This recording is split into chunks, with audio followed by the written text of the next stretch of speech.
tuan-tuan dan perempuan, betul kalau tuan-tuan dan perempuan kaji apa yang Haji Umar cakap tu kan, ringgit Malaysia tidak pernah disandarkan dengan emas. Tidak pernah sama sekali. Apa buktinya? Buktinya adalah, saya kena tulis lagi lah. Kita kena belajar sejarah sikit. Tapi sejarah ni ramai saya rasa orang tak berapa tahulah. Jadi kalau ni dapat tahu, bagi tahu orang. Kita kena tahu dulu apa dia itu ringgit. Ini saya study apa itu ringgit apabila Syekh Umar selalu dulu kan, selalu cakap what is a ringgit, selalu dia tanya kan. Saya berpening kepala kan, mana saya skor saya beranak pakai ringgit lah kan. Ini pun tanya kan. Tapi bila Syekh tanya banyak kali kan, kita pun kita kena banyak kali sangat ditanya ni, so mesti ada sesuatu. Jadi saya kaji apa dia ringgit. Ringgit kalau tuan-tuan dan puan-puan tahu adalah satu wang perak. Wang perak. Kalau zaman dahulu ini adalah merupakan bersamaan dengan Spanish dollar. Apa dia Spanish dollar? Spanish dollar ni adalah satu duit perak yang digunakan oleh orang-orang Spanyol. Orang Spanyol, orang Portugis. Duit dia tu kan macam ni dah rupanya. Kalau kita tengok rupanya begini. Dia bulat tapi kat ujungnya dia bergerigi. Ni duit ni daripada perak tau. Daripada perak dia bergerigi. So dipanggil ringgit. Duit ni ini kan lepas Melaka jatuh kita pakai ni. Duit ringgit. Ringgit apa? Perak. Duit perak. Selepas tu di alam Melayu kita semua pakai duit perak. Kebanyakannya perak. Dan Spanish dollar ni kita zaman British kita pakai British trade dollar. Tapi dolar ni bermaksud, ringgit bermaksud perak, ada ain ni dia, so bermaksud ringgit kan. So apa dia ringgit Malaysia? So kita kaji kan, so kita faham ringgit mestilah perak. Kita tengok ya, kalau tuan-tuan tengok macam Haji Umar Azman cakap kan, duit satu dunia ni dipancang kepada US dollar pada tahun 1944 melalui perjanjian Bretton Woods. Kita tengok ya, ini tahun 1944, perjanjian Bretton Woods, di mana seluruh dunia dipancangkan duit ni kepada US dollar. Satu USD satu bersamaan dengan 1/35 ounce emas. Ini janji dia tahun 1944. Malaysia merdeka tahun bila? 9. Kita pakai silibus Kementerian Pendidikan Malaysia. Malaysia merdeka tahun 1957. Dia didaftarkan dengan United Nations. Didaftarkan dengan United Nations pada tahun 1957. Ni apa nama dia? Yang merdeka ni bukan Malaysia nama tu. Namanya waktu tu adalah Melaya kan, ataupun Persekutuan Tanah Melayu kan. Masa ni namanya Melaya. Melaya ni termasuk Singapura. Apakah currency Melaya masa tu? Tuan-tuan pernah tanya tak? Apakah mata wang Melaya masa tu? Apa dia? Mata wang Malaysia masa tu adalah nama dia Malayan dollar. Namanya dolar. Kalau ikut perjanjian Malaya nak bayar apa-apa, dia punya currency-nya dolar. Malayan dollar. Tapi dalam bahasa Melayu dia ringgit lah. Tapi officialnya dolar. Malayan dollar. Bilakah Malaysia ditubuhkan? Bilakah Malaysia kita tukar nama? 1963. Inilah kita namakan dia Malaysia. Apakah nama currency Malaysia ni? Malaysian dollar. Ini Melaya punya dolar. Ini Malaysian dollar. Tetapi sebenarnya kalau kita kaji itu betul, bukan tahun 63 Malaysian dollar, tahun 1965. Sebab dia transition kan, 1965. Jadi Bila masa ringgit dipancangkan dengan sebelum tu, bilakah masa US dollar dia menipu, dia tutupkan, dia tutup window emas dengan US dollar?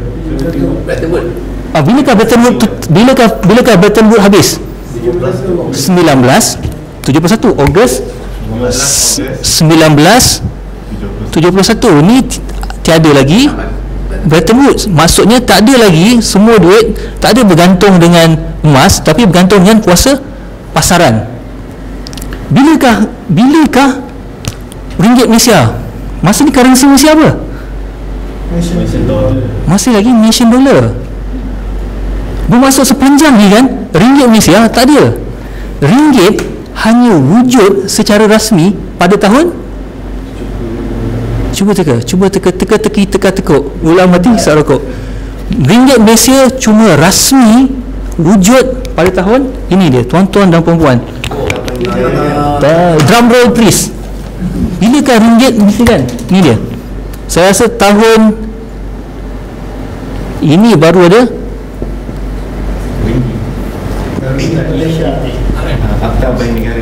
ringgit Malaysia. Ringgit Malaysia hanya lahir pada tahun 1975. Jadi sebab saya ada pernah orang beritahu saya lah, dia ada satu syekh lah, dia cakap ringgit Malaysia boleh dizakatkan. Kenapa? Sebab dia di back by gold. Saya cakap tadi tak betul tu. Tak betul tu. Mana pernah ada ringgit dizakatkan, di back by gold, disandarkan dengan gold. Kalau tuan-tuan tengok ni kan, tidak pernah ringgit Malaysia disandarkan dengan emas. Ringgit Malaysia hanya wujud selepas dah tutup dah, kedai dah tutup. Selepas tahun 71, masa inilah mula berkembangnya forex, foreign exchange, perdagangan mata wang. Kalau sebelum tu tak ada, sebab masa tu semua rate dah tahu dah, so nak berdagang apa. Selepas 71 barulah berapa yen dengan pound dengan US dollar dengan apa-apa lagi lah, peso, lira, masa tu euro belum ada kan, masa tu lah, selepas 71. Ringgit Malaysia sini dia. Jadi kita balik kepada macam Haji Umar Azman cakap, bila masa ringgit ada back dengan gold, dengan disandarkan dengan emas, tak pernah. Jadi apakah implikasi dia? Implikasi dia, bolehkah kita zakat dengan ringgit Malaysia? Tak boleh. Jadi tuan-tuan dan puan-puan, daripada soalan apa itu ringgit, ini ceritanya. Inilah ceritanya ringgit Malaysia sampailah sekarang. Dan sebelum saya tutup ni kan, saya nak tanya tuan-tuan dan puan-puan kan, bilakah Bank Negara Malaysia lahir? Bilakah Bank Negara? Sebab Bank Negara cakap kan, dia apa nama ni, yang sah laku kat Malaysia sekarang hanyalah duit yang dia keluarkan. Bilakah Bank Negara Malaysia dicipta? Bank Negara Malaysia dicipta, ditubuhkan secara rasminya kan, bukanlah pada tahun 57. Bank Negara ditubuhkan pada tahun 1959. So Bank Negara adalah satu ciptaan baru, satu innovation, satu bid'ah lah. Jadi kita janganlah macam, Bank Negara cakap ni kita bagus sangat. Tak bagus, benda baru. So janganlah kita ketakutan yang tak sepatutnya lah kan, sebab dia baru 1959. Dan ringgit, dan cerita pasal ringgit jangan. Ringgit asal adalah ringgit tadi, ringgit perak. Ringgit yang ni tak ada apa benda. So lain kali kalau cakap boleh ke berzakat dengan ringgit Malaysia, kena soal balik lah dengan tuan-tuan syekh, ustaz-ustaz tu kan, bagi tahu sejarah ni, mungkin dia boleh terangkan dengan lebih lanjut lah. Kalau yang berkaitan dengan uruf tadi tu, kita dah dengar dengan Haji Umar cakap tadi, kalau orang semua tak pakai baju sebagai uruf, takkan kita nak ikut itu sebagai uruf? Tak boleh kan. Dan dengan tu saya ada soalan tak ni? Ya. Macam mana dia kaitkan bila ada waktu kertas tu, maka forex tu boleh wujud? Macam cuba cerita detail forex tu macam mana? Ini sebelum ni kan, sebelum tahun 1991, pertukaran wang asing hanya berlaku di antara central bank ataupun sebab masa tu kadar diketahui. Jadi dia orang tak berdagang, barang kita dah tahu kan. So kita nak, So nak buat apa? Nak speculate. Tapi selepas tahun 71 dia ikut kuasa pasaran. Dia kuasa pasaran. Jadi masa itulah berkembanglah pasaran wang asing. Masa selepas 71 lah kita akan tengok dari segi financial punya history kan, banyaklah wujud futures, derivative, interest rate swap, banyak selepas 1971, di mana pasaran keuangan menjadi lebih meruap, lebih volatile.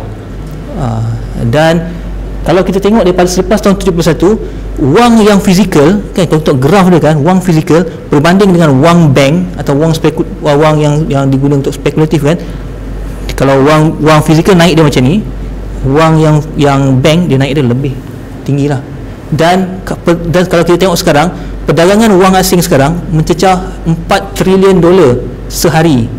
Ini bermaksud kalau kita bandingkan dengan berapa pengeluaran dunia kan, dia lebih kurang saya rasa beberapa untuk sehari tu bersamaan dengan setahun kot kita punya ni, bermaksud real production setahun bersamaan dengan perdagangan sehari. Bermaksud banyak betul duit yang tak perlu, sebab kita perlu kan, kita setahun sebanyak tu, tapi sehari sampai 4 kali ganda daripada ni kan, jual dunia dan isinya 4 kali baru bersamaan dengan sehari perdagangan wang asing lah.